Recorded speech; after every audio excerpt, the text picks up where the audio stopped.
Ay, sarap umuwi pag malinis ang bahay. Thanks to Ate Renan. Flexing ako. Tingnan niyo naman to, oh. Ang aesthetic nitong table actually. Kaso ang daming tambak. Wait, pakita ko ng closer. At saka itong nasa sofa ko, oh. Lahat online lang yan. Pasko pa yung mga ano namin, mga unan. Ayoko pa ipatanggal.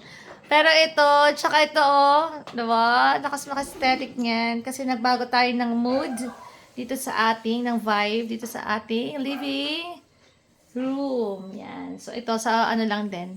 Sa online. And then ito, oh, wait lang, closer.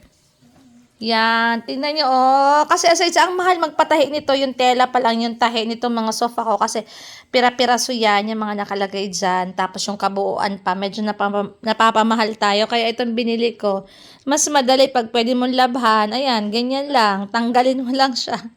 Yun nga lang, medyo tsaga-tsaga kasi pag makukulit yung mga nakaupo, ayan, nahuhulog. Pero kung mga behave naman, carry bells lang. So, ayan, diba? Lakas maka-aesthetic.